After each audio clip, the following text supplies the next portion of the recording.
अवैध पार्किंग आणि अवैध बांधकामावर JNPA करणार कडक कारवाई. JNPA रस्त्यावर अवैध वाहने उभी करणाऱ्या वाहनांवर JNPA आता कडक धोरण राबवणार असून या वाहनधारकांचा JNPAतील परवानाच रद्द करण्यात येणार आहे. त्याचप्रमाणे JNPAच्या जागांवर जी अवैध बांधकामे झाली आहेत ती बांधकामे देखील 15 ऑगस्टनंतर तोडण्यात येतील, असे JNPAचे अध्यक्ष उन्मेष वाघ यांनी सांगितले.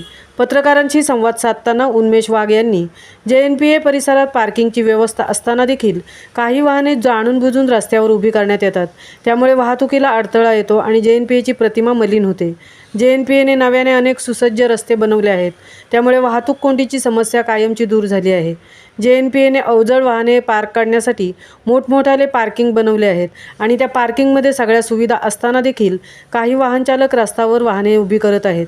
त्याचप्रमाणे JNPAच्या जागेवर अतिक्रमण करून बांधकामे केली आहेत आणि त्या ठिकाणी अवैध धंदे होत असल्यामुळे ती अतिक्रमणे लवकरच तोडण्यात येणार असल्याची माहिती उन्मेष वाघ यांनी दिली. त्याचप्रमाणे JNPA बेलपाडा गावच्या पाठीमागून ते अटल सेतूपर्यंत एक नवा पर्यायी रस्ता बनवणार असून त्यामुळे जुन्या मार्गावरील वाहतूक कमी होणार आहे. JNPA 25 एकर जागेवर शेतीमालावर प्रक्रिया केंद्र उभारणार असून या भागातील निर्यातक्षम शेतीमालावर प्रक्रिया करून त्याची निर्यात करणार आहेत. यासाठी महाराष्ट्र, कर्नाटक, आंध्र प्रदेश, केरळ आदी राज्यातील शेती उत्पादनाचा अभ्यास केला असल्याचेही उन्मेष वाघ यांनी सांगितले. यावेळी JNPA बंदराचे अधिकारी उपस्थित होते.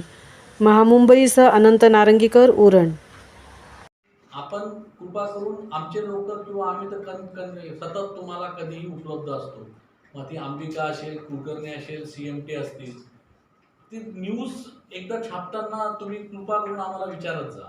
कारण की तुम्ही जरी कुलकर्णींचं छापलं होतं पण तरी बऱ्याच न्यूजचं हेड, टोन अँड टेनर असंच होतं की तिथे एक लक्षात घ्या की आपल्याकडे एक 17,000 ट्रक्स दररोज येतात किंवा एखाद्या ठिकाणी खड्डा तर आता असतच नाही, कारण की आम्ही सगळं कॉन्क्रीट केलेलं आहे. त्याच्यामुळे किती जरी पाऊस पडला तर खड्ड्यांचा प्रश्न राहत नाही. एक ओव्हरब्रिज फक्त जो BMCला सिटीला जायचा म्हणजे पोर्ट ऑफ सिंगापूरला, त्याला काही इश्यू होते ते पण आता आम्ही क्लिअर केले.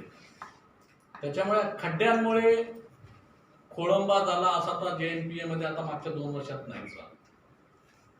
आजचा जो प्रामुख्याने जे एक सायकलचा मिसमॅच जे झालं त्याच्यामुळे GTI आणि NSI सिटी NSI GTला थोडंसं सायकलमध्ये चेंज झालं.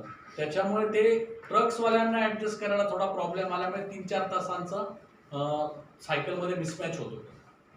त्याचं कारण असं आहे, खरं तर सांगायला खूप आनंद वाटतो की ह्या तिमाहीमध्ये आपला जो ग्रोथ रेट आहे तो साधारणतः 11% आहे. हा JNPA 89ला निर्माण म्हणजे जे तयार झालं, सुरू झालं त्यानंतर सगळ्यात जास्त आहे. म्हणजे एवढा कधी अपेक्षा सुद्धा केली नव्हती. आणि मागच्या महिन्यात जूनमध्ये हा जो वृद्धी दर आहे तो 15%. म्हणजे नॉर्मली JNPA आणि JNPAचे टर्मिनल जी अपेक्षा करत होती की 6 ते 7% जाईल, त्याच्या डबल झालं. आणि आम्ही काय केलं आहे की आपल्या इम्पोर्ट आणि एक्सपोर्टच्या लोकांना त्रास